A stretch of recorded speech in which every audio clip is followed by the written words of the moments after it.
का केंद्र बन गया है पश्चिम बंगाल, जहां आने वाले दिनों में विधानसभा चुनाव होने हैं। गृह मंत्री अमित शाह वहां लगातार अपना कैंप कर रहे हैं, जा रहे हैं और एक बार फिर घुसपैठियों की चर्चा शुरू कर दी है। दूसरी ओर चुनाव आयोग किस तरीके से एसआईआर के जरिए क्या कुछ करना चाहता है, वो लगातार खबरों में वो बातें आ रही हैं, खुलासे हो रहे हैं। हालांकि चुनाव आयोग बैकफुट पर भी आया है। कई खुलासों के बाद उसको भी यह आभास हुआ है कि गलतियां उसकी जो हैं या जो कुछ वो करना चाहता है वो चीजें पकड़ में आ रही हैं, लेकिन अभी भी वहां पर इस तरह की गतिविधियां चल रही हैं, जारी हैं और चुनाव आयोग पर तमाम तरह की आशंकाएं जताई जा रही हैं कि वो सरकार से मिलकर पश्चिम बंगाल में भी मतदाता सूचियों में बड़े पैमाने पर हेरफेर कर रहा है। तृणमूल कांग्रेस के नेताओं ने सरकार पर भी और चुनाव आयोग पर भी निशाना साधा है, उसकी भी बात करेंगे। लेकिन तृणमूल कांग्रेस ने एक लंबा चौड़ा ट्वीट किया है कि क्या कुछ कर रही है वहां पर सरकार और क्या कुछ कर रहा है चुनाव आयोग, और दोनों किस तरीके से एक दूसरे की मिली भगत से पश्चिम बंगाल में गलत तरीके से सरकार बनाने की कोशिश में है। बिल्कुल उसी तरीके से जैसे बिहार में सरकार बनी है या फिर महाराष्ट्र में। यानी कुल मिलाकर इस मुद्दे पर चुनाव आयोग के साथ साथ सरकार फिर घिरी हुई है। सुप्रीम कोर्ट में अभी इस पर सुनवाई आनी है। पर जिस तरह से अमलेंदु जी लगातार ये चुनाव आयोग एसआईआर पर मतदाता सूची को लेकर जो खबरें आ रही हैं, लगातार दबाव की खबरें तो है ही, लेकिन मतदाता सूची में चुनाव आयोग अपनी तरफ से बिना स्थानीय अधिकारियों, बिना स्थानीय सरकारी कर्मचारियों के कैसे मतदाता सूची में लोगों के नाम हटा रहा है, इस बात का खुलासा हुआ। चुनाव आयोग ने संज्ञान भी लिया और बैकफुट पर उसको आना पड़ा। बावजूद इसके गृह मंत्री अमित शाह फिर घुसपैठियों की बात कर रहे हैं। तो ये क्या लग रहा है? मुझे लगता है कि सबसे पहले तो अमित शाह जी को अपना इम्यूनरेशन फॉर्म जो है वो भरना चाहिए जी। जहाँ से भी हो वहाँ से भर दें, तो पहले मालूम पड़े कि वो क्या हैं, भारत के नागरिक हैं कि नहीं हैं। क्योंकि लगातार बात करना घुसपैठिए, चुनाव आयोग भी बात करे घुसपैठियों की, मिले घुसपैठिया एक भी नहीं, तो ये तो बड़ा संकट का सवाल है। भाई जो कागज पूरे देश भर से मांगे जा रहे हैं वो अमित शाह जी से भी मांगे जाएं, मोदी जी से भी मांगे जाएं, उनके पास वो कागज है कि नहीं हो, ज्ञानेश कुमार जी से भी मांगे जाएं। ज्ञानेश कुमार जी के माता पिता का नाम 2003 की सूची में था कि नहीं था, एसआईआर जो कही जा रही है 2003 की, उसमें था कि नहीं था। विवेक जोशी जो हैं उनके माता पिता का नाम था कि नहीं था। सुखबीर सिंह संधू है, उनके माता पिता का उसमें नाम था कि नहीं था, ये बताया जाए। तो ये उनसे पूछा जाए। जन्म प्रमाण पत्र हैं उनके पास अपने की नहीं है। भाई आप लोग तो सरकारी नौकरियां कर चुके, तो आपके पास जन्म प्रमाण पत्र है कि नहीं, या बिना जन्म प्रमाण पत्र के ही भर्ती हो गए थे सरकारी नौकरियों में, ये भी मालूम पड़े। तो ये सारी चीज़ मालूम पड़े। लेकिन समीर जी, ये तो खैर एक व्यंग की बात हो गई।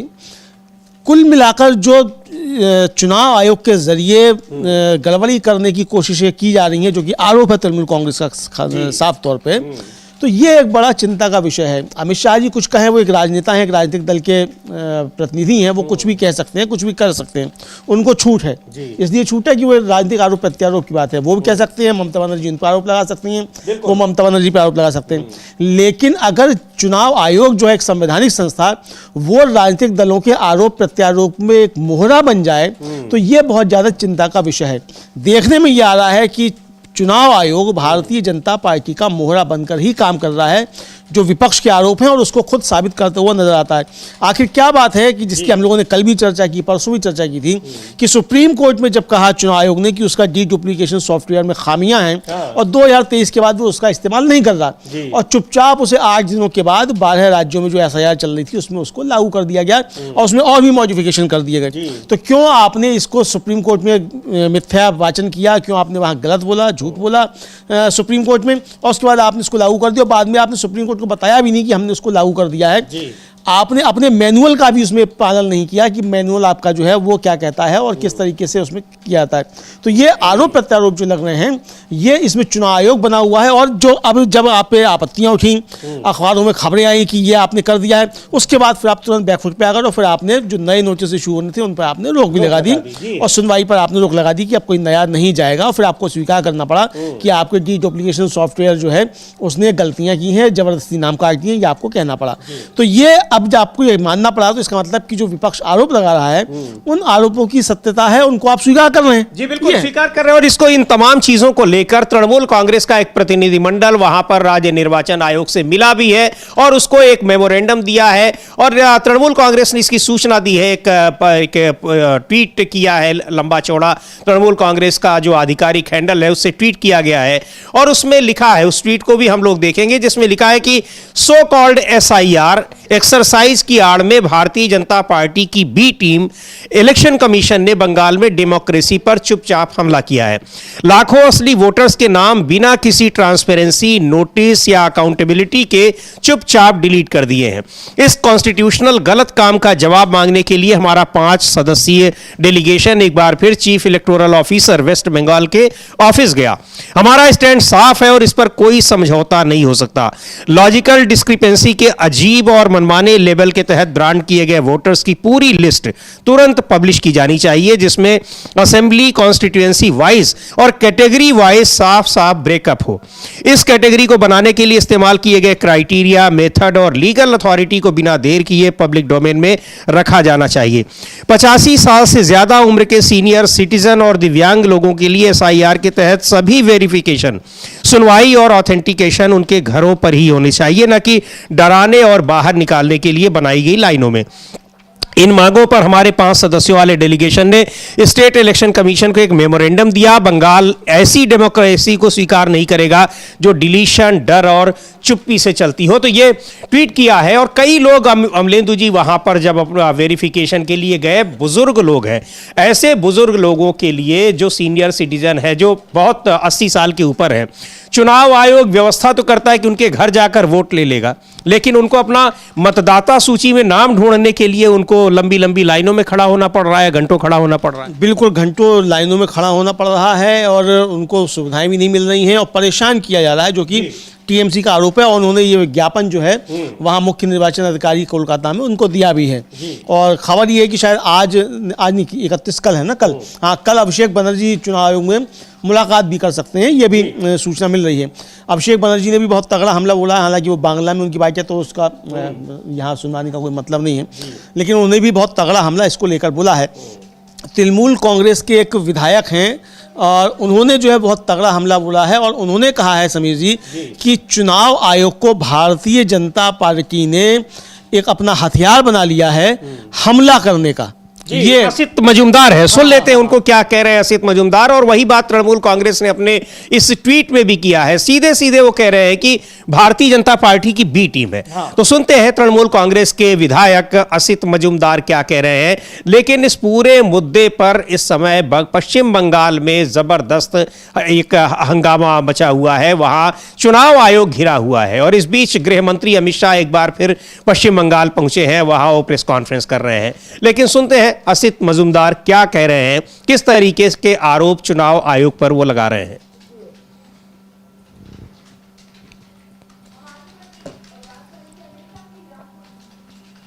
देखिए, वो जो लोगों का चाकरी गया है उसको साथ मेरा सांसद कल्याण बनर्जी है और कल्याण बनर्जी ये जिस लोगों को चाकरी चला गया उस लोगों को सबको लेके सवाल किया है और केस भी जीता है।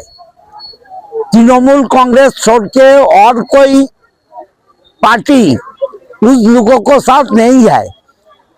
वो बीजेपी वाला और CPM वाला वो चाहता है इस लोगों को नौकरी चला जाए, लेकिन तृणमूल कांग्रेस चाहता है जो लोग चाकरी में है उसको चाकरी रह जाए।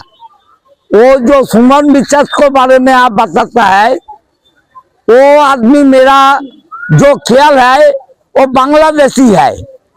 वो इधर कैसे नौकरी मिला ये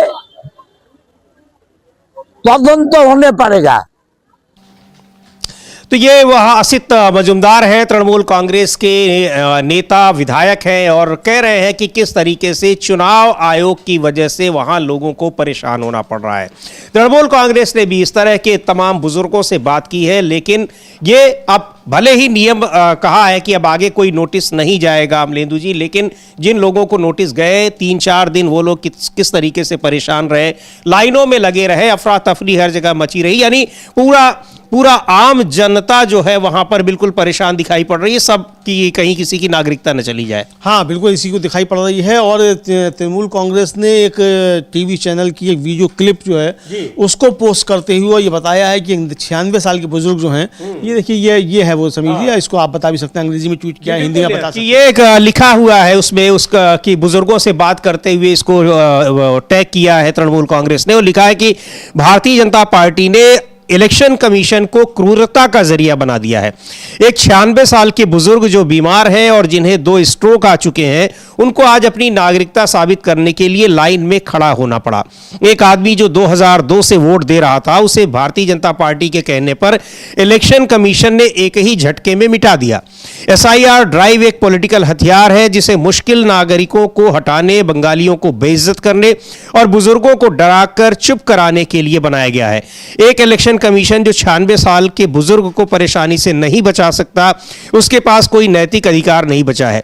जब संवैधानिक संस्थाएं रूलिंग पार्टी के सैनिक बन जाती हैं तो डेमोक्रेसी खत्म नहीं होती, बल्कि उसे जानबूझकर नुकसान पहुंचाया जाता है। तो ये चीज कहा है, और इस तरह के कई बुजुर्गों को देखा गया है। वहां से बहुत सारी तस्वीरें, बहुत सारे विजुअल्स आ रहे हैं जिनमें कैसे लोग वहां परेशान हो रहे हैं। हाँ बहुत विजुअल इस तरीके के आ रहे हैं, और तृणमूल कांग्रेस लगातार जो है वहाँ कर रही है इसको। और आज अधीर रंजन चौधरी जो कांग्रेस के नेता हैं, उन्होंने भी शायद आज प्रधानमंत्री से मुलाकात की है, और उन्होंने भी कहा है कि वहाँ बंगाल में जो किया जा रहा है SIR के नाम पे, ये गलत है और लोगों को परेशान किया जा रहा है।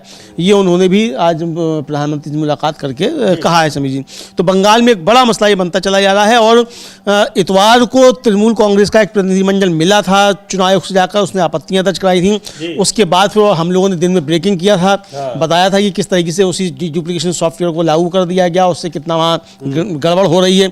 उसके बाद फिर चुनाव आयोग ने उसको वहाँ रोक लगाई कि आगे से कोई नया नोटिस इशू नहीं होगा, लेकिन जो जिनको हो चुके हैं नोटिस इशू, उनकी सुनवाई जारी रहेगी, ये उनकी तरफ से कहा गया। लेकिन ये स्वीकार किया कि ऐसे करीब 30-32 लाख लोगों को नोटिस जारी हुए हैं। 30-32 बड़ी संख्या है। लगभग 94 लाख लोगों को जो है नाम इस तरीके से जो है वो कटे हैं, जो डुप्लीकेशन सॉफ्टवेयर की वजह से। और उनमें बहुत से लोग ऐसे हैं कि जिनका जो आपने ऑनलाइन जो जारी की उसमें नाम नहीं है, लेकिन जो हार्ड कॉपी थी उसमें नाम है उनका, उसमें नाम है, लेकिन आपने काट दिया ऑनलाइन के आधार पर उनका नाम। अब वो अब लेके अपना ढूंढता, जिसके पास है 2002 की सूची हार्ड कॉपी, वो तो ठीक है, पर जिसके पास नहीं है वो क्या करेगा? उसको तो आपने काट दिया। बिल्कुल। कहाँ से लेके आएगा? 2002 की वो सूची आपके पास है, लेकिन आप उसे नहीं देंगे क्योंकि आपको नाम काटने, जितने आपकी आवश्यकता थी आपने उतने चढ़ा दिए। जी बिल्कुल। तो ये कई सारे ये चुनाव आयोग इसमें घिरा हुआ है, और किस तरीके से अपने ही फैसले को, यानी कि अब आगे नोटिस जारी नहीं किए जाएंगे, क्योंकि जो नोटिस जारी किए गए हैं वो किस तरीके से उसमें घालमेल किया गया है, घपला किया गया है। वहाँ के अधिकारियों को, ERO जो उसके लिए जिम्मेदार अधिकारी होता है, उसको पता ही नहीं है कि वोटर लिस्ट से नाम हटाने के लिए किसी को नोटिस देना है, और नोटिस पहले ही जा चुका है। तो बहुत वहाँ पर जो अधिकारियों का संघ है उसने भी आपत्ति जताई है, और वहां निर्वाचन आयोग से मिला है, उसको लेकर पत्र दिया है। पर किस तरीके से चुनाव आयोग, जो आरोप लग रहे हैं कि वो भारतीय जनता पार्टी के लिए काम कर रहा है, वो इन सारे उदाहरणों से बिल्कुल पुख्ता साबित होते हुए दिखाई पड़ते हैं। और यही इसीलिए तृणमूल कांग्रेस उनको चुनाव आयोग को बीजेपी की बी टीम कह रही है। एक और बड़ा राजनीतिक मुद्दा है अमलेंदु जी, देहरादून में एक त्रिपुरा के एक छात्र की वहां पर कई लोगों ने पीटा, उसके बाद करीब 2 हफ्ते तक अस्पताल में संघर्ष करने के बाद उसकी मृत्यु हो जाती है। उसको लेकर भी उत्तर पूर्व में, असम में और पश्चिम बंगाल में जबरदस्त तरीके से एक माहौल, राजनीतिक माहौल है। चूंकि उस लड़के को जब देहरादून में मारा पीटा गया तो उसको विदेशी बताकर और इसको लेकर काफी जो एक कह लीजिए कि उत्तर पूर्व के राज्य हैं, वहां के राज्यों के लोगों में जबरदस्त नाराजगी है। और चूंकि देहरादून उत्तराखंड भी बीजेपी शासित राज्य है, इसलिए भारतीय जनता पार्टी के प्रति नाराजगी वहां देखी जा रही है। हालांकि देहरादून के एसपी ने उस पर सफाई दी है और क्या कुछ कहा है उसको हम लोग सुनेंगे, लेकिन यह मामला भी राजनीतिक एक तूल पकड़ता जा रहा है। गौरव गोगोई ने भी इस पर अपनी टिप्पणी दी है, बड़ी नाराजगी जताई है और बहुत गुस्सा दिखाया है। कह रहे हैं कि पूरे उत्तर पूर्व में इस घटना को लेकर किस तरह की का गुस्सा है लोगों में। पर सुनते हैं पहले देहरादून के एसपी ने इस पूरी घटना पर क्या कुछ कहा है। छात्र की हत्या हुई है, अभी तक की जो जांच हुई है, क्या उसमें नस्ली टिप्पणी का कोई मामला सामने आया? हाँ, देखिए दिनांक 9 तारीख को इसमें एक सेलाकुई थाना क्षेत्र में एक शॉप के बाहर 6 जो युवक थे वो अपने किसी पार्टी के प्रयोजन से वहां इकट्ठा हुए थे और वहीं पर जो डिजीज जो है जो अपने ब्रदर के साथ वहां पर आवश्यक कामों के लिए वहां पर पहुंचे थे। और जो एक ग्रुप था वहां पर जो पहले से इकट्ठा था वहां पर इसमें 6 लोग थे, जिसमें एक जो है मणिपुर का निवासी था, साथ ही साथ इसमें एक नेपाली मूल का लड़का था, साथ ही एक यहाँ पर बोक्सा जनजाति से लड़का वो भी था और अन्य इसमें 3 लोग थे वहां पर मौजूद और वापस में वहां पर बातचीत कर रहे थे। इस बातचीत के दौरान हीट ऑफ द मोमेंट्स में वहां कुछ ऐसा घटित हुआ जिसके कारण जो हम हाथापाई मारपीट शुरू हो गई, जिसमें जो है इंजर्ड को काफी चोटें लगी थी, जिसका इलाज के दौरान दिनांक 26 तारीख को प्रातः डेथ हो गई थी। इस संबंध में जो प्रार्थना पत्र तत्काल कोई सूचना पुलिस को नहीं प्राप्त हुई थी और इसमें अगले दिन एक दिन बाद जो है प्रार्थना पत्र थाने पर दिया गया था, जिसमें यह भी अंकित किया गया था कि इसकी प्रकरण की सूक्ष्म जांच इसमें कर ली जाए और आवश्यक कार्रवाई की जाए। उसके बाद जो धारा 173 बीएनएसएस है उसके तहत उसकी जांच करते हुए प्रकरण सही पाते हुए उसमें सारे मेडिकल रिपोर्ट्स को लिया गया और साथ ही साथ घटनास्थल से सीसीटीवी और अन्य माध्यमों से अभियुक्त गणों की जानकारी की गई, जिनकी बाद में गिरफ्तारी की गई, जिसमें एक अभियुक्त अभी भी फरार है। इसमें कोई नस्ली टिप्पणी का मामला सामने आया है? देखिए, जो अभी तक की इन्वेस्टिगेशन है चूंकि ओपन है और इसमें जो प्रत्यक्षदर्शी हैं या जो अक्यूज से जो इंट्रोगेशन की गई थी और जो अन्य लोगों से जानकारी गई, तो प्रथम दृष्टया इसमें ऐसी कोई बात प्रकाश में नहीं आई थी कि इसमें कोई नस्ली टिप्पणी लेकर कोई ऐसी घटना हुई है। बट सडन मोमेंट पे जो वहां पर क्लैश हुआ और जो वार्ता हुई वहां पर जो इस तरह से जो कंफ्यूजन हुआ उसके कारण जो है ये घटना पूरी कारित हुई है। लेकिन फिर भी इन्वेस्टिगेशन अभी ओपन है। इसमें जो भी साक्ष्य जिसके द्वारा प्रस्तुत किए जाएंगे या परिजन है या अन्य लोग हैं उसके हिसाब से इसमें इन्वेस्टिगेशन अभी भी आगे चल रही है। साथ ही साथ इसमें मैं स्पष्ट करना चाहूंगा कि इससे नस्ली टिप्पणी हो या कोई धर्म, जाति, लिंग या प्लेस ऑफ बर्थ या किसी के रेजिडेंस के आधार पर कोई भी अगर घटना ऐसी कारित करता है, सभी की भर्त्सना भी की जा रही है और साथ ही साथ ये भी इंश्योर किया जाएगा कि भविष्य में इस तरह की वारदातें ना हो। इनकी सेफ्टी सिक्योरिटी जो भी स्टूडेंट्स यहाँ पर अध्ययनरत हैं, चाहे वो नॉर्थ ईस्ट से हों चाहे वो अन्य प्रांतों से हों, उनकी सिक्योरिटी सेफ्टी के लिए कॉन्फिडेंस बिल्डिंग मेजर्स को भी स्टार्ट किया गया है। कप्तान साहब, जो इसके परिजन हैं छात्र के, उसके फादर और स्टूडेंट्स यूनियन है जो चकमा, उन्होंने एलिगेशन लगाया कि पुलिस ने एफआईआर करने में देरी की और आरोपियों को बचाने का प्रयास किया। देखिए, ये एलिगेशंस चूंकि जो घटनाक्रम हुआ मैं अभी इसको रिफ्यूज करता हूं, चूंकि घटना की शिकायत ही 24 घंटे बाद जो है थाने पर दी गई थी और जो इसमें एफआईआर कंप्लेंट्स आई थी उसमें अज्ञात अभियुक्त गणों के बारे में लिखा गया था। तो जब अभियुक्त के बारे में जानकारी भी नहीं थी उस समय पुलिस को कि क्या घटनाक्रम टोटली हुआ है, क्या वहां इंसिडेंट हुआ है और कौन लोग इसमें शामिल हैं, तो उनको बचाने का प्रयास नहीं होता। लेकिन जैसे ही ये चीज जांच के बाद स्पष्ट हुई है कि घटनाक्रम इस तरह से हुआ है और मेडिकल रिपोर्ट्स को लेने के बाद उसमें अटेम्प्ट टू मर्डर की धारा इंक्रीज गई और सभी अभियुक्तों को जो यहाँ प्रेजेंट थे उनको चिन्हित करके उनको अरेस्ट कर लिया गया। चूंकि इसमें एक अभियुक्त नेपाल ओरिजिन का था, वो पहले ही वहां से निकल गया था, जिसकी तलाश में हमारी टीमें लगी हुई है। एक आखिरी क्वेश्चन ये कि तो ये किस तरीके से वहां पर क्या कुछ हुआ वो बता रहे हैं देहरादून के एसपी। लेकिन वहां जो एंजल चकमा नाम के उस छात्र की जान गई है, उसको उनके परिजनों का आरोप है कि पुलिस ने कोई मदद नहीं की। काफी देर के बाद वहां पर एफआईआर दर्ज हुई और जो वहां जिस तरीके से पहचान पूछकर उसको मारा पीटा गया, विदेशी बताया गया, उस पर कोई संज्ञान शुरुआत में नहीं लिया। हालांकि उस बात से इनकार कर रहे हैं एसपी देहरादून के, लेकिन ये चीजें सामने आई हैं और इसको लेकर पूरे उत्तर पूर्व के राज्यों में जबरदस्त नाराजगी है। अमलेंदु जी, बिल्कुल पूरे उत्तर पूर्व के राज्यों में जबरदस्त नाराजगी है और समीर जी, भारतीय जनता पार्टी इस मसले पर बुरी तरीके से घिरी हुई है। विपक्ष तो आरोप लगा रहा है कि नरेंद्र मोदी और बीजेपी ने जो नफरत का एजेंडा तैयार किया है उसके दुष्परिणाम अब इस तरीके से सामने आने लगे हैं। पहले मुसलमान और दलित निशाने पर होते थे, अब हिंदू निशाने पर आने लगे हैं और ये बीजेपी के निशाने पर आ रहा है। तो ये साफ तौर पर आरोप लगाया जा रहा है। कांग्रेस ने आज एक AI जनरेटेड वीडियो भी जारी किया है कि नरेंद्र मोदी का क्या नफरती एजेंडा, उसको भी हम लोग देखेंगे वो वीडियो क्या है। गौरव गोगोई ने इसको लेकर कल तीखा हमला बोला था, कहा था कि मैं उत्तर पूर्व का हूँ लेकिन मैं चाइनीज नहीं हूँ, मैं भारतीय हूँ। बहुत लंबी चौड़ी उन्होंने बात की थी और बहुत व्यथा के साथ जो था वो गौरव गोगोई कहते सुने गए थे। ताज्जुब की बात यह है कि किरण रिजिजू जो खुद नॉर्थ ईस्ट से आते हैं और उनको नॉर्थ ईस्ट में जाकर जवाब देना पड़ेगा कि नरेंद्र मोदी की और भारतीय जनता पार्टी की जो विभाजनकारी राजनीति है उसके निशाने पर अब नॉर्थ ईस्ट के लोग जो वो किस तरीके से आ रहे हैं। तो वो किरण रिजिजू भी इसको लेकर बोले हैं, उन्होंने भी अपनी आपत्ति दर्ज कराई है। ये बहुत महत्वपूर्ण है समीर जी। बिल्कुल, किरण रिजिजू को भी हम लोग सुन सकते हैं। बिल्कुल सुनते हैं पहले तरुण गोगोई को क्या कह रहे हैं और किस तरीके से उत्तर पूर्व के राज्यों में, माफ कीजिएगा गौरव गोगोई को, इसको लेकर किस तरीके से वहां पर नाराजगी है और वहां किस तरह से इस घटना को लेकर बीजेपी के खिलाफ भी नाराजगी है। चूंकि देहरादून में यह घटना घटी है और वहां पुलिस ने वहां कार्रवाई नहीं की, काफी देर बाद कार्रवाई की, यह आरोप लग रहे हैं। और वो जो छात्र है वो वहां पर उत्तराखंड में देहरादून में इस समय बीजेपी की सरकार है, इसलिए बीजेपी पर यह नाराजगी उतारी जा रही है। सुन लेते हैं पहले गौरव गोगोई को। I am an Indian. I am not Chinese. The people of Northeast are Indians. The people of Northeast are not Chinese. अफसोस की बात है कि यही शब्द 9 दिसंबर को त्रिपुरा के 24 साल के युवक एंजल चकमा को देहरादून में कहना पड़ा, जब एक साधारण दिन के जैसे वो और उसका भाई बाजार से कुछ खरीदकर वापस आ रहे थे और जो काफी लोगों के साथ हुआ है और शायद अंजल चकमा के साथ भी कई बार हुआ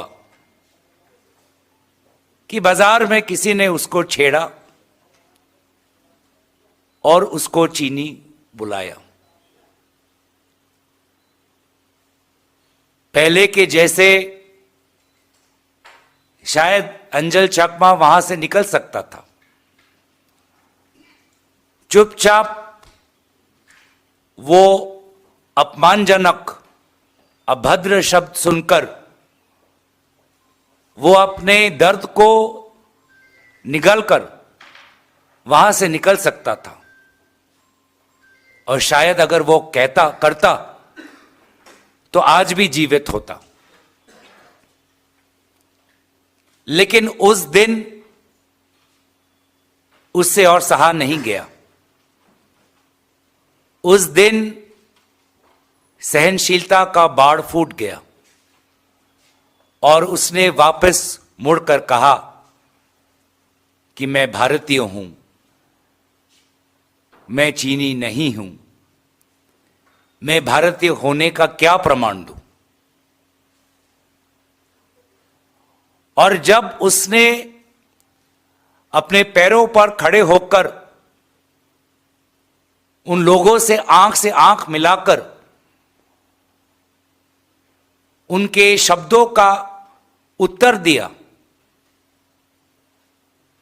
तो बजाय इस भारतीय युवा से गले मिलाकर क्षमा मांगकर दोस्ती बनाकर उस समय 5 लोगों ने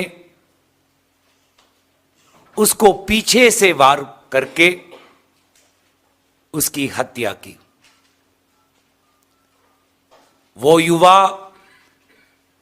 14 दिन तक अपने जिंदगी के लिए लड़ा और अफसोस की बात कि वो हमारे बीच अब नहीं रहा। ये उसको किस तरीके से वहां पहचान पूछकर लोगों ने मारा पीटा और आखिरकार उसकी जान चली गई, और इसको लेकर किस तरह से वहां नाराजगी। और जैसा अभी बताया अमलेंदु जी ने कि उत्तर पूर्व के राज्यों का गुस्सा देखते हुए अब किरण रिजिजू जो संसदीय कार्य मंत्री हैं, बीजेपी के बड़े मुखर नेता हैं, उनकी भी पीड़ा दिखाई पड़ रही है। सुनते हैं क्या कहा है किरण रिजिजू ने, क्योंकि उनको पता है कि इस पर अगर जरा भी अगर बचाव करने की कोशिश की गई तो उत्तर पूर्व में क्या हो सकता है। हाँ बिल्कुल, चूंकि उत्तर पूर्व में अब काफ़ी ज़्यादा बात ये बढ़ रही है, और पहले भी उत्तर पूर्व के लोग जो हैं वो जहाँ जहाँ बीजेपी शासित राज्य हैं वहाँ काफ़ी ज़्यादा निशाने पर रहे हैं। और आपको याद होगा समीर जी कि गुजरात में एक समय बड़ा हंगामा हुआ था, और लोग छोड़ छोड़ के उत्तर पूर्व के लोग वहाँ से भाग रहे थे। गुजरात में बहुत ज़्यादा हुआ था, वहाँ भी ये हुआ था। तो ये इसका मतलब कि उत्तर पूर्व के लोगों को निशाने पर लेके क्या बीजेपी शासित राज्यों में इस तरह की घटनाएं हो रही हैं, और कोई ऐसा जहर बोया जा रहा है जो उत्तर पूर्व के लोगों के खिलाफ जो है वो लोगों की मानसिकता को बिगाड़ रहा है। इस तरीके के आरोप हैं। लेकिन किरण रिजिजू जो हैं वो बीजेपी का बचाव नहीं कर पा रहे हैं। जो बात कह रहे हैं वो भी समझा सकता है। वो कह रहे हैं कि साहब ये बहुत गंभीर विषय है। गंभीर विषय तो ये परिस्थितियां पैदा किसने की हैं? बिल्कुल, आप डिवाइडर इन चीफ जो जिनको कहा गया था, ये उनके जो भाषण हैं कपड़ों से जो पहचान लेते हैं, तो कपड़ों से पहचानते हैं, आप चेहरे से पहचान रहे हैं, दोनों काम कर रहे हैं। आपके चेले आपसे 2 हाथ आगे निकले, आप तो कपड़ों से ही पहचानते थे, वो चेहरे से भी पहचान ले रहे हैं। तो ये है जी। तो सुनते हैं क्या कहा है किरण रिजिजू ने। और इस घटना को लेकर पूरे उत्तर पूर्व में जबरदस्त नाराजगी है, और चूंकि उत्तराखंड में बीजेपी का शासन है, बीजेपी वहां पर सरकार में है, तो बीजेपी के खिलाफ भी ये नाराजगी देखी जा रही है। सुनते हैं किरण रिजिजू को। एक भी नॉर्थ ईस्ट का बच्चा हो या कश्मीर का हो या तमिलनाडु, बिहार, यूपी, पंजाब, हरियाणा, गुजरात, बंगाल, हम लोग सब एक ही तो इंडियन है।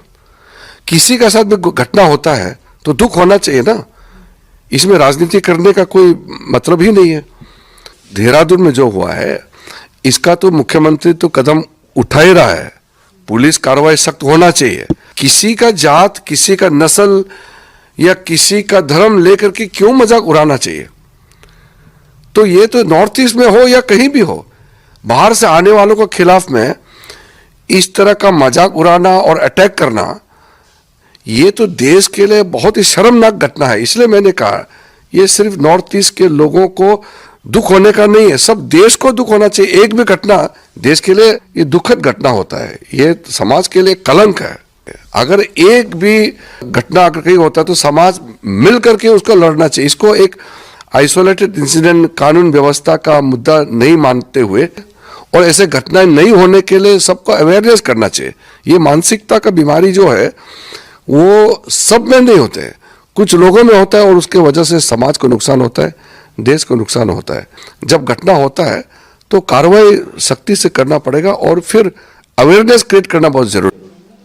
तो शर्मनाक तो बता रहे हैं हम लेंदु जी, लेकिन कह रहे हैं कि ये लॉ एंड ऑर्डर का मामला नहीं है। फिर अब लॉ एंड ऑर्डर का मामला क्या है? उसको 8-8, 10-10 लोग इतना एक साथ मिलके पीट रहे हैं बुरी तरीके से। अब लॉ एंड ऑर्डर फिर क्या है? वहां दूसरे राज्यों के लोग सुरक्षित अगर नहीं है तो फिर लॉ एंड ऑर्डर क्या है? हाँ, दूसरे राज्यों के लोग सुरक्षित नहीं है, और ये भी कह रहे हैं कि वो सिर्फ किसी को आप देख के जो है जाति नस्ल के नाम पे, मान लीजिए समीर जी कि अगर वो एंजल चकमा त्रिपुरा का ना हो कि चीन का ही नागरिक होता, है ना जी, क्योंकि हमने तो ये सोच किया है ना वो चीनी नागरिक है, तो अंतर्राष्ट्रीय स्तर पर क्या प्रतिक्रिया हो रही होती? फिर हमारे डिवाइडर इन चीफ कपड़ों से पहचान रहे होते, क्या कह रहे होते कि हम बिल्कुल कपड़ों से पहचान लेते हैं, ऐसा ही दंड दिया जाना चाहिए चीनी नागरिकों को, क्या ये होता? तो जो जो जो जो कह रहे हैं किरण रिजिजू भी देखा जाए समीर जी तो मतलब अप्रत्यक्ष रूप से निशाने पे डिवाइडर इन चीफ को ही ले रहे हैं। जी हाँ, कि जो कपड़ों से पहचानने की बात करते थे उन्होंने जो मानसिकता तैयार की, वो कह रहे हैं इस सब में नहीं होती है, कुछ लोग हैं जिनके अंदर ये मानसिकता है। तो कुछ लोग कौन है? वो कुछ लोग वही हैं जो कपड़ों से पहचानने वाले जो महामानव हैं उनके शिष्य हैं, वही लोग हैं। तो ये उसको पहचानना, और ये घटनाएं समीर जी सिर्फ ऐसा नहीं है कि उत्तराखंड में त्रिपुरा के व्यक्ति के साथ हो गई। अभी जस्टिस मार्कंडेय काटजू हैं सुप्रीम कोर्ट के रिटायर्ड जज, उन्होंने एक लेख लिखा है कि उनके पास एक चिट्ठी आई तमिलनाडु से और कहा कि वहाँ जो है जो उत्तर भारत से प्रवासी मजदूर जा रहे हैं उनके साथ दुर्व्यवहार हो रहा है। तो आप यहाँ कर रहे हैं उसकी किस तरीके से देखने को मिल रही है दूसरे राज्यों में। कश्मीर से जो तमाम सामान बेचने आते हैं वो पीटे जाते हैं। लखनऊ में साहब उनका सामान फेंक दिया, उनको पीटा गया। जो कश्मीरी छात्र पढ़ रहे थे उनको हॉस्टलों में उनके पर किस तरीके से हमले किए गए। और छोड़िए केरल में लिंचिंग हो गई बंगाल के व्यक्ति की, बांग्लादेशी बताकर। जो अमित शाह जी घुसपैठिया कर रहे हैं उसका नतीजा देखने को मिला। और यही आरोप लगाया पिनराई विजयन ने कि ये आरएसएस और बीजेपी ने जो बीज बोया है नफरत का, उसके नतीजे यहाँ थी बंगाली मजदूर की जो थी वो पीट कर जो थी वो जान ले ली गई और कहा गया कि ये घुसपैठिया है, बांग्लादेशी है। तो ये जो आप अपने सिर्फ छोटे से राजनीतिक स्वार्थ के लिए कि किस तरीके से आप सत्ता में आए और अपने जो आपके पूंजीपति मित्र हैं उनको देश के संसाधन बेचें, इस तुच्छ राजनीतिक स्वार्थ के लिए आप देश के अंदर किस तरीके से अमन चैन खराब कर रहे हैं और देशवासियों को आपस में इस तरीके से आप लड़ा रहे हैं कि एक दूसरे की जान लेने पर उतारू हो जा रहे हैं। ये इसके नतीजे समीर जी आज आपको लग सकता है कि आपने डिवाइडर इन चीफ जो है उन्होंने देश को अच्छी तरह से डिवाइड कर दिया है, लेकिन इसके नतीजे आने वाले दिनों में इस देश के लिए बहुत गंभीर होंगे और फिर स्थितियां आपसे भी संभलेंगी नहीं। जी बिल्कुल। और इधर जो हम लोग बात कर रहे हैं कि पश्चिम बंगाल में किस तरह से इसी को घुसपैठियों के ही मुद्दे को लेकर एक बार फिर गृह मंत्री अमित शाह गए हैं और वो वहां पर कह रहे हैं कि घुसपैठियों को बाहर निकालना ही इस बार चुनाव का मुद्दा होगा। अमलेंदु जी, अपने खुद गृह मंत्री इसके लिए जिम्मेदार हैं, क्योंकि अगर घुसपैठिए पिछले 10-11 साल से बाहर से किसी दूसरे देश से अवैध तरीके से भारत के अंदर आते हैं, उसके लिए कौन जिम्मेदार है? केवल और केवल केंद्र सरकार जिम्मेदार है, और उसमें भी गृह मंत्रालय जिसके पास इससे जुड़े हुए सारे विभाग हैं, सारे मंत्रालय हैं, वही गृह मंत्री वहां बैठकर कह रहे हैं कि हम घुसपैठियों को निकालेंगे। लेकिन पिछले 4-5 चुनाव से हम लोग देख रहे हैं घुसपैठियों को निकालने पर एक भी घुसपैठिया ना तो निकल पाया, और चुनाव आयोग जो घुसपैठियों को निकालने के लिए बिहार में SIR करा रहा था, उसने कहा कि घुसपैठिया तो कोई मिला ही नहीं हमें। घुसपैठिया कोई मिला ही नहीं। घुसपैठिया तो एक नहीं निकाला, 55,000 वर्ग किलोमीटर भूमि जो है भारत की वो मोदी जी दिया है बांग्लादेश को। लो ये लो तश्तरी पर रख करके हमारा जो है भारत भूमि ये ले जाओ। जो टुकड़े टुकड़े करने की बात थी, टुकड़े टुकड़े कर दिए भारत माता की मोदी जी ने जाके दे आए 55,000 वर्ग किलोमीटर बांग्लादेश को। और एक भी बांग्लादेशी घुसपैठ, अरे भैया अगर बांग्लादेशी घुसपैठिए थे तो उनको उसी 55,000 वर्ग किलोमीटर पर बसा के कहते लो ले जाओ आपने, हम जमीन के साथ दे रहे हैं तुमको। तो लेकिन आपने जमीन दे दी, घुसपैठिया एक भी नहीं दिया, और आज आप भाषण दे रहे हैं। भाई आखिर आपने बिहार का चुनाव इसी पे लड़े थे ना, तो कितने घुसपैठिए निकाल दिए आपने बिहार में? झारखंड का चुनाव भी घुसपैठियों पर लड़े थे, कितने आपने निकाल दिए? आप महाराष्ट्र का चुनाव लड़े, कितने निकाल दिए? हरियाणा में कितने आपने निकाले? तो जवाब देना चाहिए ना। गृह मंत्री आप हैं देश के हैं और घुसपैठिए घुस जा रहे हैं, तो नाकामी किसकी है? आपकी नाकामी है। और कह रहे हैं कि पश्चिम बंगाल का बॉर्डर सील किया जाना जरूरी है। तो भाई कौन सील करेगा? राज्य सरकार तो बॉर्डर सील नहीं करेगी। वैसे भी समीर जी जो नया कानून ले आए हैं संशोधन करके, बॉर्डर का 50 किलोमीटर का एरिया तो अमित शाह जी के अंडर में BSF उसकी देखभाल करती है। बिल्कुल। तो आप उसे सील कीजिए, जहाँ खोलिए तो आपके हाथ में है। तो अगर घुसपैठ हो रही है तो वह बिना आपकी अनुमति की थोड़ी हो रही है। तो ये अनोखी सरकार 78 सालों में देखने को मिली है समीर जी, जो खुद अपने ऊपर सवाल खड़े करती है। और उसी पर वो वोट भी मांगती है। कहती है कि देखो हम कितने नालायक हैं, कितने नाकारा हैं, हमको वोट दो हमारी इस नालायकी के लिए। ये गजब मामला जो है, ये मोदी जी नया जो है वो विजन लेकर के आए, क्योंकि विजनरी आदमी है, लंबा सोचते हैं। तो इतना लंबा सोचा कि हमारी सरकार बहुत नालायक है, नाकारा है, इसलिए हमारी सरकार की नालायकी नाकारापन पे हमको वोट दो। और एक चीज और अमलेंदु जी, ये देखिए कि अब वहां पर अभी चुनाव का दूर है, हालांकि अब आने वाले ही हैं अगले 4-5 महीनों में, पर यहां एक तरफ SIR चुनाव आयोग इतना सक्रिय है, वहां किस तरीके से दिक्कतें आ रही थी, प्रेशर डाला गया BLOs पर, अधिकारियों पर, लेकिन SIR करवाने पर अड़ा रहा है। अब SIR में क्या कुछ हो रहा है वो नतीजे सामने दिखाई पड़ रहे हैं। और इधर अमित शाह और प्रधानमंत्री मोदी चुनाव प्रचार शुरू कर दिए हैं, यानी तालमेल बेहतर तरीके से है और चुनाव प्रचार में लगे रहते हैं। तो ये भी कहा जाता है कि आप हर समय चुनाव प्रचार ही करेंगे, तो ये जो सीमा पर बाड़ लगाने की बात कर रहे हैं, ये सब कौन करेगा? और घुसपैठिए आएंगे नहीं तो फिर आप कैसे रोक पाएंगे उनको? बिल्कुल सही बात है समीर जी कि घुसपैठिए अगर आएंगे नहीं तो आप कैसे रोक पाएंगे? तो और बाढ़ लगाने का काम करेगा कौन? आप ही को करना है। 11 साल से भाई 12 साल होने को आ गए, मई में 12 साल हो जाएंगे, तो 12 साल से आप सत्ता में हैं। और देखिए समीर जी, 12 राज्यों में एसआईआर कराई गई। 12 राज्यों में लगभग जो है वो 9 करोड़ या 10 करोड़ के आसपास घुसपैठिए मिल गए हैं।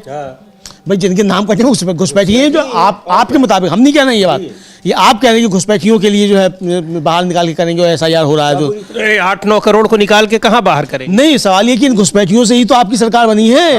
ये भी सही है। इन 8-9 करोड़ उसके से तो वोट लेगी आपकी सरकार बनी। आपने वोट ले लिया, घुसपैठिया घोषित कर दिया, और हिंदू हैं इनमें अधिकांश। जी, तो हिंदुओं को जब आप घुसपैठिया घोषित करने पे तुल गए, तो ये सवाल उठ रहे हैं, विपक्ष पूछ रहा है ये सवाल। जी बिल्कुल, ये सवाल उठ रहे हैं। और किस तरीके से वहां चुनाव प्रचार शुरू कर दिया है, एक तरीके से गृह मंत्री अमित शाह ने बाकायदा वहां आज उन्होंने प्रेस कॉन्फ्रेंस की और कह रहे हैं कि कैसे यहां सबसे बड़ा जो चुनावी मुद्दा होगा घुसपैठिया। इससे पहले बिहार में भी सबसे बड़ा चुनावी मुद्दा था, उससे पहले झारखंड में भी। और चुनाव आयोग ने जो एसआईआर कराई, तो चुनाव आयोग ने भी यही कहा था कि बहुत बड़ी वजह इसके पीछे यही है कि दूसरे देशों से तमाम लोग अवैध तरीके से आ गए हैं और मतदाता सूची में उन्होंने नाम दर्ज करा लिया है।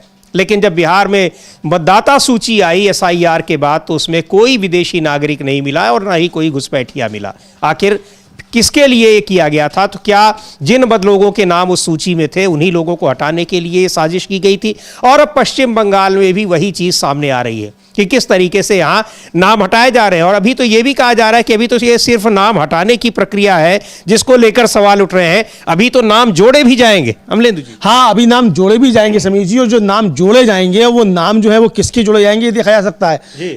बिहार में भी समीर जी जिस तरीके से नाम जोड़े गए, और सुप्रीम कोर्ट पूछता रह गया, भाई जिनके नाम जोड़े हैं वो तो बताओ किसके नाम जोड़े हैं और किस आधार पर जोड़े हैं, उनका फॉर्म कहाँ है, वो अभी तक मालूम नहीं पड़ा। वहाँ लाखों नाम जो थे वो जोड़ दिए गए। अधीर रंजन चौधरी जब प्रधानमंत्री से मिलकर आए हैं, उन्होंने भी समीर जी बाहर आकर मीडिया से बातचीत की है, और ये भी उन्होंने भी कहा है कि हमने प्रधानमंत्री से बात की कि जो माइग्रेंट्स हैं उनके खिलाफ जो देश भर में जिस तरह की हिंसा की घटनाएं हो रही हैं, इसको रोका जाए, और जो चाहे वो किसी धर्म के आधार पर हो या किसी आधार पर हो, चाहे नस्ल या जाति के आधार पर, उसको रोका जाए। हम लोग सुन भी सकते हैं कि अधीर रंजन चौधरी ने प्रधानमंत्री से मिलकर आने के बाद मीडिया से बातचीत की, तो क्या कहा है अधीर रंजन चौधरी ने? जी बिल्कुल, प्रधानमंत्री से मिलकर आए हैं, उन्होंने कहा है कि किस तरीके से जो उत्तर पूर्व के लोग हैं या और भी जगहों के दूसरे राज्यों में उनके साथ जो हिंसक वारदातें हो रही हैं। तो ये जो एंजल चकमा का मामला है, यानी ये पूरे उत्तर पूर्व में अमलेंदु जी बहुत बड़ा मुद्दा है। लेकिन ये भी देखने में आ रहा है कि गृह मंत्री अमित शाह ने उस पर एक भी शब्द वहां पर कुछ नहीं कहा है जब उन्होंने पश्चिम बंगाल में गए हैं और प्रेस कॉन्फ्रेंस की है। कुछ नहीं कहा है। हेमंता बिस्व शर्मा ने नहीं कहा है, माणिक साहा ने नहीं कहा है, बिप्लब देव ने नहीं कहा है, हमने तो नहीं देखा कम से कम। जी, कहीं छपा हो, वहां छप गया हो उत्तर पूर्व, तो पता नहीं। किरण रिजिजू से सवाल पूछा गया तो कह रहे हैं कि हाँ बहुत शर्मनाक है, लेकिन कलंक है, लेकिन ये लॉ एंड ऑर्डर नहीं है। लॉ एंड ऑर्डर नहीं है, कलंक है लेकिन लॉ एंड ऑर्डर नहीं है। तो कलंक है तो किसकी जिम्मेदारी है?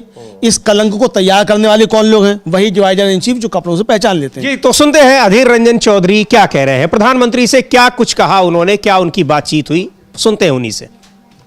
All the state government across in our country, they should be sensitized on this issue. They should be sensitized for the poor plight of migrants, and all should try to address this issue, because in Bengal it has become a burning issue right now. So, any assurance given by the Prime Minister? Yes, as usual, I have flagged his attention, and he told me, yes, I will be looking after it. But Home Minister himself is saying that there are so many infiltrators. So that is different. Infiltrators is different. Migrant laborers is different. It is the duty of Home Ministry to find out the infiltrators and send back to their destination. Who has prevented them? For years we are been told that infiltrators have, captured Indian various parts of India, etc., etc. Crores of infiltrators have been invading the country. But where are those infiltrators? तो अधीर रंजन चौधरी ने प्रधानमंत्री को letter लिखकर शिकायत की है और वही कह रहे हैं कि यहाँ जो प्रवासी मजदूरों के खिलाफ हिंसा हो रही है इस पर चिंता जताते हुए उन्होंने पत्र लिखा है। हाँ, उन्होंने पत्र लिखा और कहा है कि हमारे देश की सभी राज्य सरकारों को प्रवासियों की बुरी हालत के बारे में पता होना चाहिए। बंगाल में ये अभी एक बड़ा मुद्दा बन गया, मैंने उनका ध्यान इस ओर दिलाया और उन्होंने मुझसे कहा कि हाँ मैं ऐसे देखूंगा। मुझे नहीं पता कि बीजेपी मतुआ समुदाय को घुसपैठिया मानती है कि नहीं, लेकिन बांग्लादेश में उन्हें कई तरह के धार्मिक अत्याचारों का सामना करना पड़ा है और उन्हें पलायन करने के लिए मजबूर किया गया है। इतने सालों में उन्होंने बीजेपी या टीएमसी को वोट दिया है, लेकिन एसआईआर के बाद उनके नाम हटाए जा सकते हैं। वे डर में जी रहे हैं। सरकार की जिम्मेदारी है कि वह इस पर ध्यान दे, क्योंकि ये सभी सताए गए बांग्लादेशी दलित और हिंदू समुदायों से हैं। ये उनका साफ तौर पर कहना है। और बिल्कुल समीर जी, मुझे ध्यान पड़ता है कि टीएमसी के ही किसी नेता ने बहुत तगड़ा कटाक्ष किया था कि सबसे बड़ा घुसपैठिया जो उसको तो मोदी जी ने अपनी मंत्रिमंडल में बनाया हुआ है और शायद शांतनु ठाकुर की तरह उनका इशारा होगा, चूंकि वो गुरुचांद ठाकुर जिस फैमिली से वो आते हैं वो सब बांग्लादेश से यहाँ आए थे। तो ये समझा जा सकता है कि साहब उनकी तरफ शायद इशारा होगा। मुझे ध्यान पड़ रहा है कि इस तरीके का किसी ने वक्तव्य दिया था। तो ये, लेकिन ये सही है कि मतुआ समुदाय जो पश्चिम बंगाल का है वो बीजेपी का कोर वोटर है। और इस एसआईआर में क्या जो नाम काटे गए हैं उसी के, चूंकि ये खबर ही आई थी कि जो मोस्टली नाम कटे हैं एसआईआर में, ये एक खबर थी कि उसमें दास और सिंह सरनेम वाले ज्यादा हैं। तो ये दास और सिंह वाले जो हैं, ये इसका मतलब कि मतुआ समुदाय के नाम कटे हैं, इसका मतलब तो यही समझा जाता है। तो ये चिंता जो जता रहे हो, ये भी कह रहे हैं अधीर रंजन चौधरी की ये मतदाता जो है, मतलब ये मतुआ समुदाय जो है ये बीजेपी और टीएमसी का मतदाता रहा है। बीजेपी में जाने से पहले ये टीएमसी का ही मतदाता हुआ करता था, ये भी बात सही है। और लेकिन अब जो है ये बीजेपी का मतदाता है ये वर्ग। अब इस चुनाव में क्या होगा ये देखा जाएगा, जब नाम कटेंगे और जब बांग्लादेशी बताया जाएगा और घुसपैठिया बताया जाएगा तब क्या होगा वो अलग बात है, लेकिन अभी तक ये सामने आ रहा है। जी बिल्कुल। तो यहाँ जो तमाम मुद्दों पर उन्होंने प्रधानमंत्री को पत्र लिखा अधीर रंजन चौधरी ने, लेकिन जिस तरीके से पश्चिम बंगाल में एसआईआर और घुसपैठिया, ये एसआईआर में खामियां, ये तृणमूल कांग्रेस का ये मुद्दा है और उधर घुसपैठियों को बाहर करना है, ये भारतीय जनता पार्टी का मुद्दा बना हुआ है। इन मुद्दों के बीच गृह मंत्री अमित शाह तो आज घोषणा भी कर दी है किसी मुद्दे पर चुनाव लड़ा जाएगा और ये भी उन्होंने घोषणा कर दी कि भारतीय जनता पार्टी इस बार सरकार बनाएगी। हालांकि उन्होंने पिछली बार भी घोषणा कर दी थी कि 200 से ज्यादा सीट लाएगी, आई शायद 77 सीटें ही थी, लेकिन फिर से उन्होंने घोषणा कर दी है कि बीजेपी वहां पर सरकार बनाएगी। अब कैसे बनाएगी ये घोषणा कर देते हैं, कई राज्यों में घोषणा कर देते हैं, सरकार बन जाती है, जितनी सीटें कहते हैं उतनी सीटें आ जाती हैं। अब यही सवाल पूछा जाता है चुनाव आयोग से कि आखिर ये किस तरह का कोइंसिडेंस है। हाँ बिल्कुल, ये चुनाव आयोग से सवाल पूछा जाता है कि ऐसा कैसा है कि अमित शाह जी कहते हैं कि बिहार में जो है बीजेपी 165 सीटें जीतेगी और एनडीए 200 से ऊपर जीत जाता है। तो ऐसा कौन सा प्रजातांत्रिक नुस्खा है जो अमित शाह जी को मालूम है और चुनाव आयोग उसको सही कर देता है?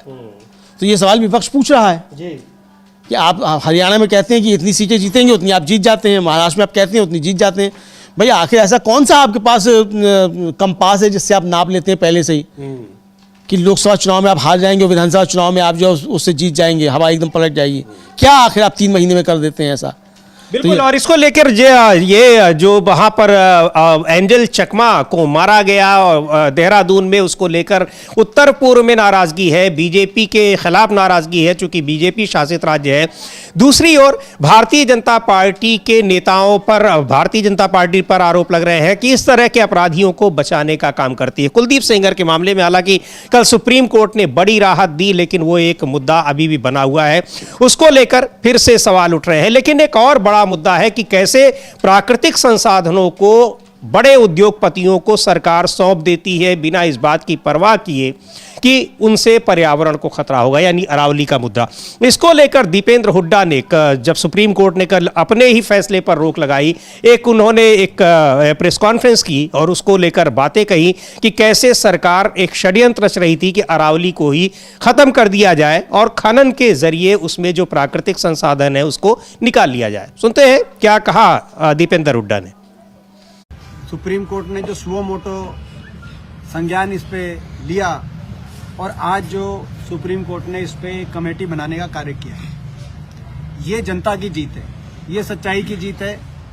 ये जो सरकार की जो बदनीयती थी वो पकड़ी गई थी। सरकार कुछ अपने बड़े बड़े व्यवसायिक घरानों के साथ मिली भगत करके और रियल एस्टेट माफिया और खनन माफिया को अरावली बेचने की तैयारी कर रही थी। जब जनता को ये नियत समझ में आई तो पूरे देश में आवाज उठी, राजस्थान से लेकर हरियाणा तक आवाज उठी। हमने भी आंदोलन की चेतावनी दी, आपको याद होगा 3 दिन पहले गुड़गांव में हमने कहा था इस पर आंदोलन करेंगे। वो आवाज जब चारों तरफ से आई, और सच की ऐसी आवाज होती है कि सच की आवाज में, जबकि 2 केंद्र के मंत्रियों ने उसका बचाव करने की कोशिश करी कि 100 मीटर, भूपेंद्र यादव जो पर्यावरण मंत्री हैं और मनोहर लाल जी खट्टर, इन दोनों ने, 2 मंत्रियों ने कहा कि ये इसमें केवल कांग्रेस शोर मचा रही है। अब मैं इन दोनों मंत्रियों से पूछना चाहता हूं, जब सुप्रीम कोर्ट ने जनता की आवाज को स्वीकार करते हुए उस पर स्टे लगाने का काम किया, एक्सपर्ट कमेटी बनाई, तो क्या सुप्रीम कोर्ट के इस फैसले का भी वो वैसे ही बचाव करेंगे जो 100 मीटर का कर रहे थे?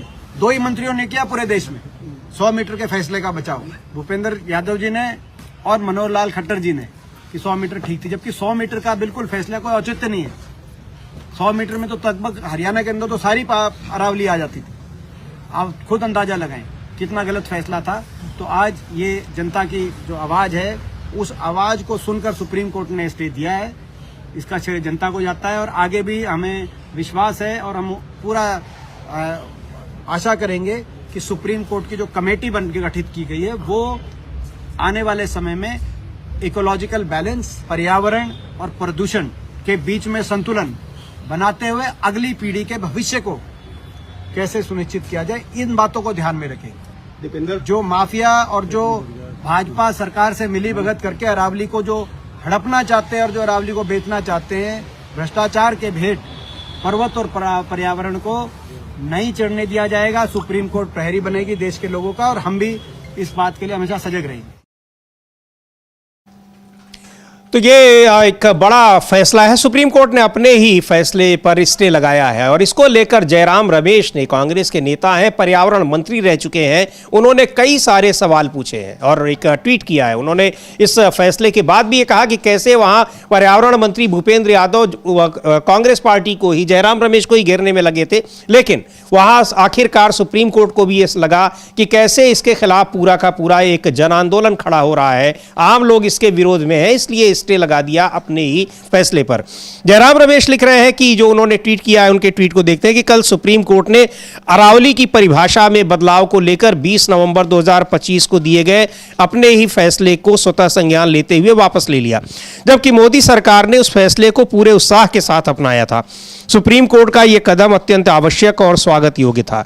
अब पर्यावरण से जुड़े 3 अन्य महत्वपूर्ण और तात्कालिक मुद्दे हैं जिन पर माननीय सुप्रीम कोर्ट को अरावली मामले की तरह ही स्वतः संज्ञान लेकर हस्तक्षेप करना चाहिए।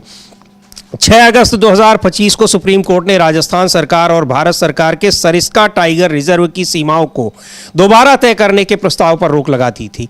इसके तहत लगभग 57 बंद खदानों को खोलने का रास्ता बनाया जा रहा था। इस प्रस्ताव को साफ तौर से खारिज कर देना चाहिए।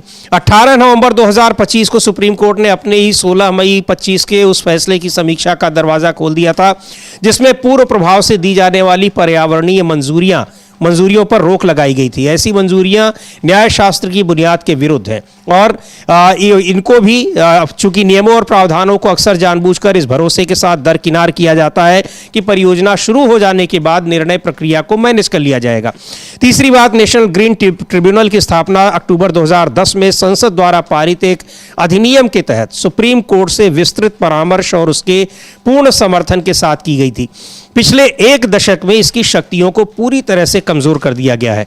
अब सुप्रीम कोर्ट का हस्तक्षेप आवश्यक है ताकि एनजीटी बिना किसी भय या पक्षपात के कानून के अनुरूप स्वतंत्र रूप से कार्य कर सके। तो ये सुझाव दिए हैं कि सुप्रीम कोर्ट इन पर भी स्वतः संज्ञान ले। लेकिन अरावली को लेकर जो फैसला दिया है, चूंकि वो फैसले से सरकार ने ही वो तय किया था, सरकार की कमेटी ने, और सुप्रीम कोर्ट में मामला गया, सुप्रीम कोर्ट ने उसको सही बताया था, पर अपने ही फैसले को रिवाइज किया है, उस पर स्टे लगाया है और तमाम पक्षों को नोटिस जारी किया है। अब एक कमेटी जो बनाई गई है वो तय करेगी कि अरावली को कैसे परिभाषित किया जाए। लेकिन ये बड़ा कदम है, चूंकि राजस्थान और हरियाणा में तमाम लोग इसके खिलाफ सड़कों पर उतर गए थे। जयराम रमेश क्या कह रहे हैं, इस कैसे ये फैसला आया और किस तरीके से सरकार अरावली को कैसे अपने लोगों को देने की कोशिश कर रही थी, उसको लेकर वो कह रहे हैं। सुनते हैं उनको। सुप्रीम कोर्ट ने जो आज फैसला लिया है अरावली को लेकर, उस पे आपकी क्या प्रतिक्रिया है? देखिए, आज सुप्रीम कोर्ट में बिल्कुल दूध का दूध पानी का पानी साबित हो गया। कुछ दिनों से पर्यावरण मंत्री भूपेंद्र यादव जी मुझ पर आरोप लगा रहे थे कि कांग्रेस पार्टी और खास तौर से अशोक गहलोत